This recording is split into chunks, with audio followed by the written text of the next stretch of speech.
hermanos, nos ponemos en pie, vamos a ir a la palabra y vamos a buscar en el libro de Génesis, capítulo 5, versículo 3. Vamos a comenzar solo con ese versículo. En realidad son varios versículos por lo que vamos a pasar, pero comencemos con Génesis 5:3.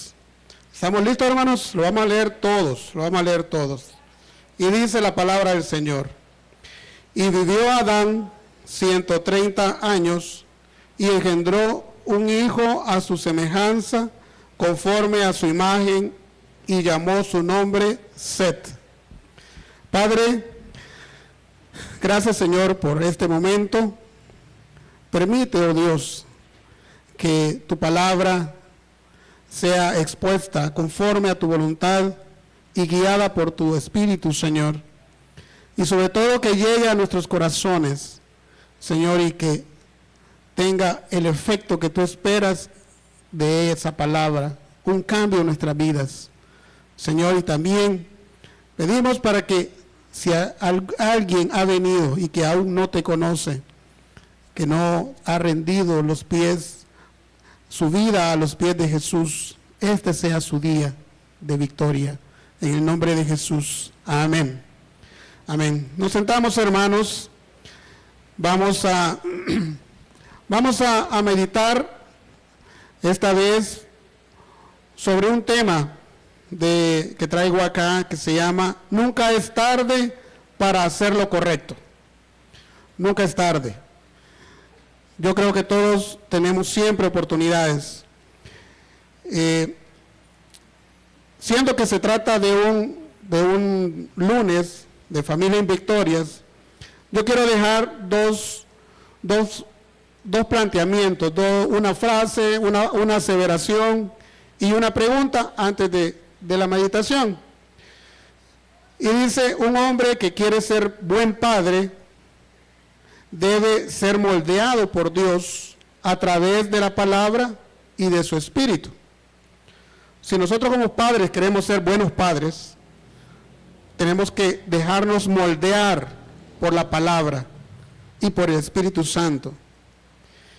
Y quiero dejarles también una pregunta que la vamos a contestar al final, pero la quiero dejar en la mente de nosotros. Dice: ¿cuál piensas que es la diferencia entre leer la Biblia y meditar la Biblia? De eso vamos a tratar esta vez. ¿Cuál es la diferencia, según nuestra opinión, la opinión de cada uno? ¿Cuál es la diferencia entre leer la Biblia y meditar la Biblia? Vamos a irnos allá al Génesis, vamos a ubicarnos cuando fueron expulsados Adán y Eva del Edén. Y vamos a figurarnos que ellos salieron caminando, se fueron por alguna pradera, algunos valles, y encontraron un lugar donde construir su vivienda, o de alguna manera ellos tenían algún lugar donde cobijarse de la intemperie. Estaba en una cueva. No, imaginemos un lugar ahí en el monte, en el espacio libre, y ellos comenzaron a vivir su vida de matrimonio. Solo ellos estaban en la tierra, recordémonos, ¿verdad? Pasó el tiempo y nació Caín. Caín fue creciendo. De pequeño llegó a los 7, 8, 10 años y comenzó a imitar lo que hacía Adán. Y Adán lo que hacía era cultivar la tierra. Iba y cosechaba sus melones, los huisquiles, cosechaba frijol, no sé, algo él cosechaba. Él iba y sembraba, porque ya conocía que él tenía que labrar la tierra para comer, para llevar el sustento a la casa. Y Caín creció de esa forma y aprendió a ser agricultor. Pasó el tiempo y nació Abel. Abel, en lo que Adán y Caín salían, Abel se quedaba en casa con su mamá, ayudándole ahí. Acordémonos, nuestros hijos de chiquitos allá traveseando, detrás de la mamá, queriendo ayudar, etcétera. Y Abel comenzó a aprender ahí a cuidar a los animales, y de entre ellos las ovejas, porque seguramente Eva por ahí tenía gallinas, tenía vacas, tenía, no sabemos, figurémonos más o menos cómo era la cosa, pero la Biblia dice que Abel era pastor. Entonces vámonos por ahí y veamos que Abel aprendió a pastorear y logró tener un rebaño y pastoreaba. Llegó un día en que ellos pues presentaron un sacrificio al Señor. Seguramente Adán y Eva les habían enseñado esto a ellos, a honrar al Señor. Le habían enseñado a trabajar, a Caín, a Abel le habían enseñado, y presentaron la ofrenda de lo que ellos habían producido. Bueno, ya conocemos también en otra parte del Génesis que dice que la ofrenda de Abel fue más agradable que la de Caín. Y sucedió que Caín entró en furor porque no fue bien recibida su ofrenda y mató a Abel. Entonces, ¿qué sucedió con aquella familia? Se quedaron sin hijos. ¿Por qué? Porque Abel murió y Caín fue desterrado. Entonces, de ahí parto yo para poder decir que nunca es tarde para hacer lo correcto. Pasó el tiempo y sucedió lo que leímos en 5:3, que dice, y vivió Adán 130 años y engendró un hijo a su semejanza, conforme a su imagen, y llamó su nombre Set. Ese fue el versículo que leímos. Pero también los quiero llevar al capítulo anterior. Es exactamente el mismo momento. En el capítulo 4, versículo 25. Dice así.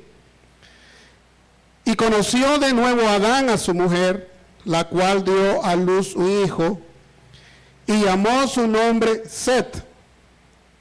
Porque Dios, dijo ella, me ha sustituido otro hijo en lugar de Abel, a quien mató Caín. Muy bien.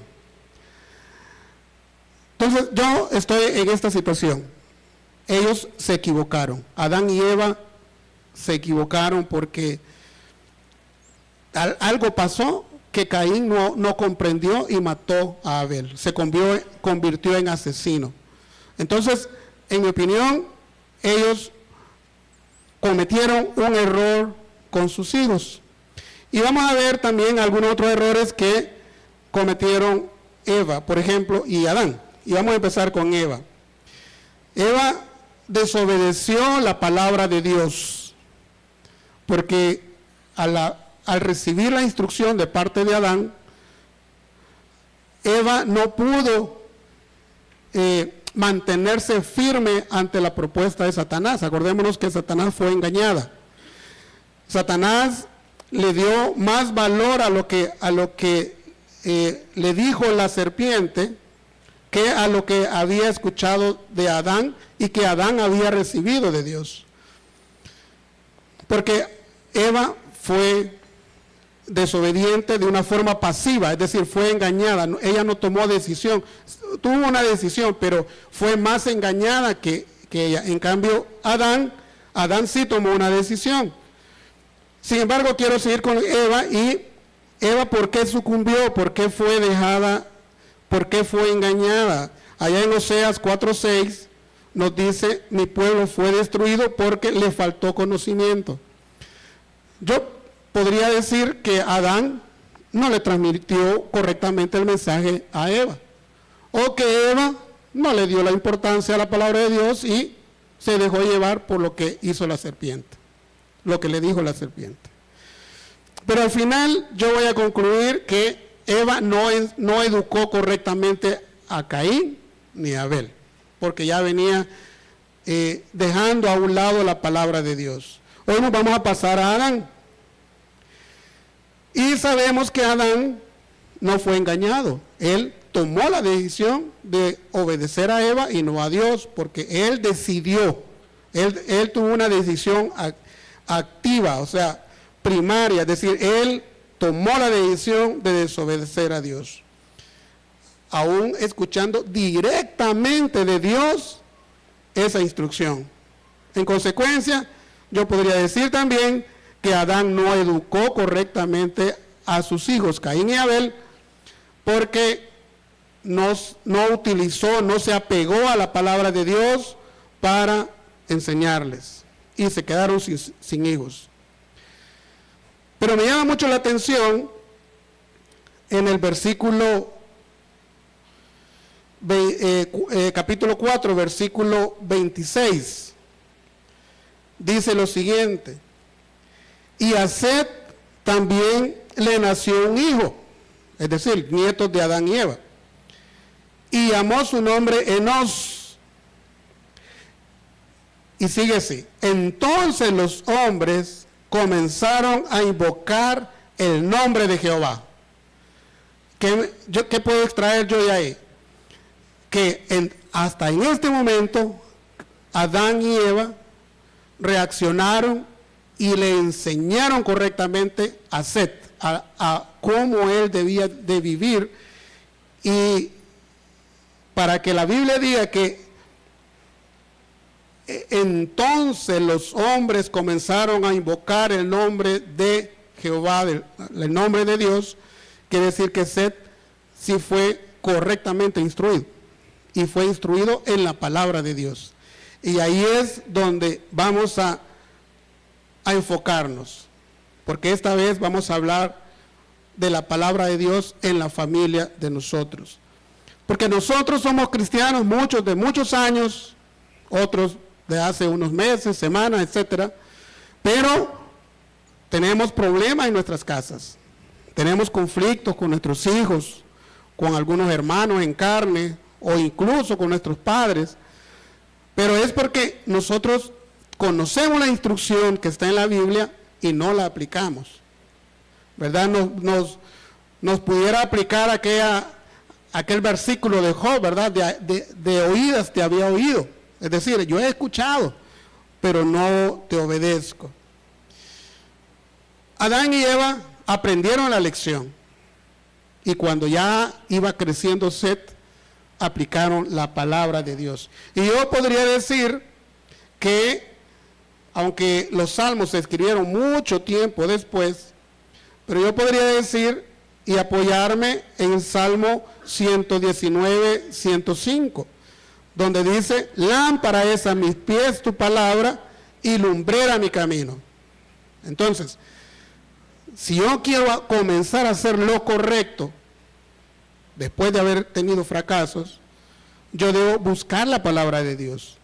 Y la misma palabra dice: lámpara es a mis pies tu palabra y lumbrera a mi camino. Ahora también, es difícil en la Biblia todos los días. Se torna muchas veces aburrido, somos indisciplinados y nos proponemos allá en enero comenzar a leer la Biblia, pero pasa una semana, un mes, 2 meses y hemos olvidado la Biblia. Y continuamos el año ya sin la palabra de Dios, sin la guía de Él. Pero la Biblia misma nos dice que nosotros podemos orar, y aquí me llamó la atención este versículo en el Salmo 119, 18, que dice: abre mis ojos y miraré las maravillas de tu ley. Es decir, nosotros podemos orar, poner en oración, que nos dé el deseo, una sed de su palabra, que nos dé un amor por leer su palabra. Yo creo que muchos hemos pasado por eso cuando estuvimos en nuestro primer amor. Yo me recuerdo cuando recibí a Cristo en mi corazón, fue un 14 de agosto del 95, ya más de 20 años. Y me recuerdo que de agosto a octubre pasé leyendo la palabra de Dios todas las noches. Llegaba del trabajo, cenaba y leyendo la palabra, quizás 2, 3 horas, no recuerdo, pero todos los días. Quizás en esos 3 meses leí quizá una tercera parte de la Biblia, pero una sed, de esa sed, cuando uno está en el primer amor, debemos pedirle al Señor para leer su palabra, porque ahí está la guía. Y yo quiero llevarlos, y aquí sí, quisiera que busquemos este versículo que seguramente ya todos conocemos. Hebreos 4:12. Hebreos 4:12 nos dice cómo trabaja la palabra de Dios en nuestras vidas. Y si nosotros comprendemos esto y se lo enseñamos a nuestros hijos, seguramente ellos van a cometer menos errores que los que hemos cometido nosotros. Y vamos a leerlo, ya lo tenemos, ¿verdad, hermanos? Bien, dice la palabra en Hebreos 4:12. Porque la palabra de Dios es viva y eficaz, y más cortante que toda espada de dos filos, y penetra hasta partir el alma y el espíritu, las coyunturas y los tuétanos, y desciende y discierne los pensamientos y las intenciones del corazón.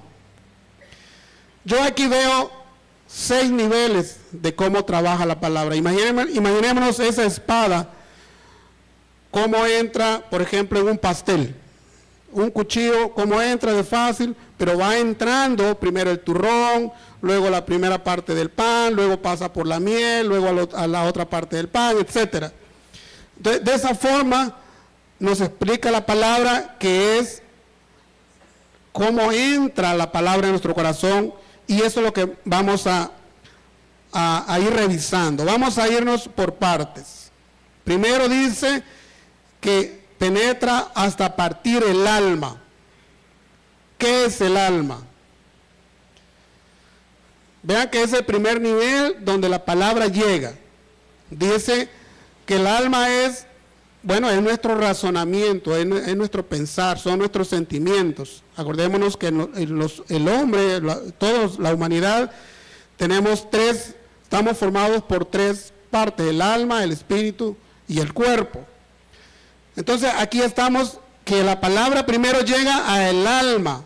Entonces, ¿qué está haciendo ahí? Lo primero que va a combatir es nuestro razonamiento. Yo pensaba que, pues nosotros tenemos mucha tradición en nuestras vidas, venimos de la iglesia tradicional, o no íbamos a la iglesia, en fin, pero nosotros muchas veces pensábamos cómo debía ser Dios, cuestionábamos a Dios, que por qué sucedían muertes de niños inocentes, cuestionamos a Dios. Entonces, ese es el razonamiento humano. Y es lo primero que la palabra de Dios comienza a trabajar. Lo que yo opino, comienza a combatir lo que yo opino, yo como carne, lo que estoy opinando, y al cruzarlo con la palabra, ella me va enseñando y me va mostrando. Otra parte es que, bueno, no quiero ir a la iglesia. La palabra de Dios, cuando yo le pongo atención, me mueve. Y lo vamos a ver más adelante también. Y muchas veces venimos por obligación. Entonces, nos hace ver a la iglesia, el alma nos hace ver que es una religión, nos hace ver como una religión, ir por obligación. Y ahí es donde la palabra está tratando como primer nivel, cuando habla de que lo primero que penetra es el alma. Luego el segundo nivel, dice la palabra, dice el versículo, que penetra al espíritu. ¿Qué es el espíritu? El espíritu, bueno, es lo que nos hace movernos, es lo que nos hace conectarnos con Dios. Y cuando la palabra dice que penetra y llega al espíritu, nos hace sensibles a la palabra de Dios. Entonces venimos a la iglesia, venimos a escuchar la palabra de Dios, y la palabra comienza a trabajar y nos comienza a tocar y nos comienza a hacer sensibles a la palabra de Dios.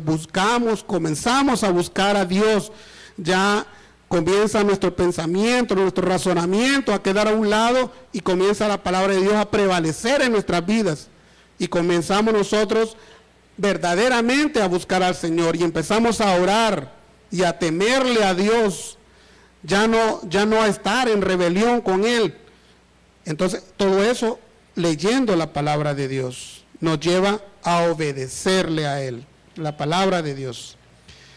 Luego dice, ese era el segundo nivel, luego dice que llega, también penetra a las coyunturas. ¿Qué son las coyunturas? La coyuntura es la unión de los huesos, es la parte que une los huesos, esas coyunturas. Entonces, ¿qué puedo yo extraer de esa palabra y trayéndolo al mensaje? Que la coyuntura a todo mi esqueleto lo mueve a venir a la iglesia, me mueve a venir y a buscar a Dios, pero ya no solo con el pensamiento, sino que mueve a mi cuerpo a buscar a Dios, a venir a la iglesia, a escuchar de su palabra. Y también eso va trabajando la palabra de Dios. Luego, ese es el tercer nivel. El cuarto nivel dice que también penetra hasta el tuétano de los huesos. ¿Qué es esto? Es la grasita que está en medio de los huesos. Es decir, es lo que le da vida, lo mantiene vivo el hueso. Podríamos decir que es el sistema nervioso del hueso. Y eso, ¿cómo lo traigo yo acá a esta meditación? Entonces, me mueve a que mi vida cambie. Me mueve a servir en la iglesia. Me mueve a dar testimonio afuera de lo que Cristo ha hecho en mi vida. Me mueve a que yo pueda buscar fidelidad, serle fiel a Dios. Me mueve a una relación íntima con Dios. Porque muchas veces nosotros sentados o en nuestra casa pensamos en Dios. Y leemos la palabra seguramente, en la mañana o en la noche, seguramente también oramos. Pero cuando ya la palabra ha penetrado a nosotros y ha llegado a este nivel a los tuétanos de los huesos, nos mueve y comenzamos a ir a evangelizar, a ir a visitar, a llevar la palabra de Dios al que está enfermo, al que está en la cárcel, a un familiar que nosotros quisiéramos que escuchara las verdades de la Biblia y que venga a la iglesia y que un día se convierta a Cristo y entregue su vida. Entonces todo eso lo va haciendo la palabra en la medida que nosotros le vamos dejando entrar en nuestras vidas. Cuando lo leemos, cuando nosotros sistemáticamente vamos avanzando y vamos viendo todos los testimonios que hay en la Biblia, de la vida de todas las personajes que son nombrados ahí. Ese cuarto nivel dice que va penetrando a lo más profundo. Y también el quinto nivel dice, discierne los pensamientos. Es decir, que comenzamos nosotros a cambiar nuestra forma de pensar. Las prioridades van cambiando. Si antes nuestra ansiedad estaba en una casa, un vehículo, yo no digo que es malo tenerlo, ¿cómo no? Pero las prioridades cambian.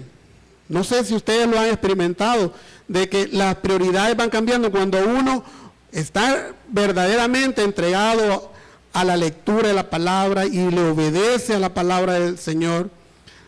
El Señor comienza a movernos a que nuestras habilidades y todas nuestras capacidades que Él nos ha entregado, las comenzamos a utilizar en la obra del Señor.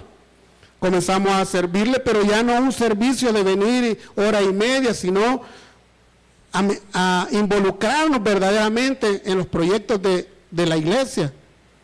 Y eso es parte de la palabra, de los resultados de la palabra de Dios. Creemos verdaderamente en la palabra de Dios. Y yo no sé si ustedes se han preguntado, yo sí muchas veces me he preguntado, que si verdaderamente conozco a Dios. No sé, muchas veces cuando alguien nos pregunta quién es Dios o cómo es Dios, ¿qué contestaríamos nosotros? Daríamos un concepto ahí tomado del diccionario, algo bien encajonado de lo que es Dios, o le hablaríamos de la relación que yo tengo con Dios, de las maravillas que Dios ha hecho en mi vida. Le contaría de tantos milagros que sucede, que escuchamos, que hemos visto en amigos y familiares que han sucedido. Eso es conocer a Dios. Y nosotros, aquí en la palabra de Dios, aquí en la Biblia, lo conocemos a Él de la forma, digamos, leída, donde nosotros vamos aprendiendo de Él. Pero esto nos lleva a que nosotros tengamos una experiencia con Él. No sé si ustedes habrán vivido alguna vez, algún momento en que orando lloramos, pero no lloramos por la angustia de un problema o porque, sino que lloramos porque Él nos ha tocado. Hemos logrado llegar a que el Espíritu, que nuestro corazón esté tan sensible a que el Espíritu esté en unión con Él y que se refleja en las lágrimas. Comenzamos a llorar y eso lo logramos ¿cómo? A través de la palabra. Ahora bien, como familia, ¿para qué nos sirve esto? Pues de mucho, porque si nosotros vemos a nuestros hijos en la calle, vemos los jóvenes que en el colegio, en la calle, en los lugares de deporte, etcétera, ellos no están pensando en Dios. Ellos están pegados al mundo. ¿Y qué les depara a ellos de continuar así? Nosotros ya pasamos por ahí. Nosotros ya sabemos que lejos de Dios tomamos malas decisiones. La mayoría son malas. Nos equivocamos y después nos toca remendar. Pero conociendo la verdad, si nosotros a ellos les enseñamos que lean la palabra y la palabra los va a llevar a orar y la palabra los va a llevar a una relación y la palabra y la oración los va a llevar a una relación con Dios, ese es el camino correcto. Yo me figuro que Adán y Eva, cuando vieron a Set, ellos dijeron, no, que ya no suceda lo anterior con Caín y Abel, que ahora le vamos a enseñar a Set lo que Dios nos dijo. Entonces, nosotros debemos tomar ese mismo ejemplo y no ver la Biblia solo como un libro que hay que leerlo, sino que veamos la Biblia, la palabra de Dios, como un momento de acercarnos a Dios, para conocer las instrucciones que Él nos da. Porque yo creo que todos pasamos por decisiones que tomar y muchas veces pasan días y estamos pensando si lo hacemos o no lo hacemos, si compramos o no compramos, si vamos o no vamos, y estamos ahí con esa duda de que qué va a suceder, porque muchas decisiones que nosotros tomamos no nos golpea solo a nosotros si nos equivocamos, sino que a toda la familia que tenemos bajo nuestra responsabilidad. Entonces son decisiones. ¿Y cómo tomar una buena decisión si nuestra mente es limitada? Sin embargo, la palabra de Dios, que es completa, y si nosotros vamos leyéndola sistemáticamente y nosotros nos abocamos a ella y le pedimos en oración al Señor, Él va abriendo las puertas. No es un arte de magia, pero Él va abriendo puertas y nos vamos dando cuenta, esto es, aquí me abrió acá, ya me llamó una persona, ya sucedió este evento, y uno lo va asociando, y continuamos leyendo la palabra, Él va abriendo una salida a cada una de nuestras situaciones. Entonces, trasladarle eso a nuestros hijos, enseñarles desde temprano a que lean ellos su palabra, la palabra del Señor, y que la pongan en práctica. Seguramente de esa forma nuestros hijos no van a pasar por la trayectoria que nosotros ya pasamos. Una trayectoria que para muchos ha sido de mucho dolor. Hemos sufrido, nos ha costado muy caro resolver algunos problemas, o mucho tiempo, mucho dinero, mucho dolor, pudiéndolo haber evitado cuando, si nosotros hubiéramos conocido la palabra de Dios o si la hubiéramos obedecido, ¿verdad? Porque cada uno de nosotros hemos llegado a los pies del Señor en diferentes etapas de nuestra vida, en diferentes edades. Pero los que ya tenemos largo rato, podemos afirmar que si nosotros hubiésemos obedecido lo que Dios nos dice desde hace rato, hoy estaríamos diferentes, estaríamos mejor, mucho, mucho que mejor. Ahora yo pregunto, ¿a qué nivel te encuentras tú? ¿Estás dejando que la palabra llegue a tu alma? ¿Ya está tocando el espíritu? ¿Está llegando a las coyunturas, a los tuétanos? ¿A qué nivel tú has dejado que penetre esa palabra? ¿Con qué frecuencia tú estás leyendo la palabra de Dios? ¿Ok? Apoyémonos. Otra conclusión que puedo tomar es que nosotros debemos apoyarnos en la palabra de Dios para confrontar a nuestros hijos, para corregir a nuestros hijos, para guiarlos en la vida, para que ellos no pasen lo que nosotros ya pasamos. Yo creo que ninguno de nosotros aquí como padres de familia queremos que nuestros hijos pasen por lo que nosotros pasamos. Todos queremos una mejor vida para ellos. Y este es el camino, no hay otro. Es bueno estudiar, deben estudiar, porque hoy los tiempos sin estudio es dificilísimo. Deben estudiar, pero esto es más importante. Esto es sumamente importante, la palabra de Dios. El Señor es tan misericordioso que nos da nuevas oportunidades a cada error que hemos cometido.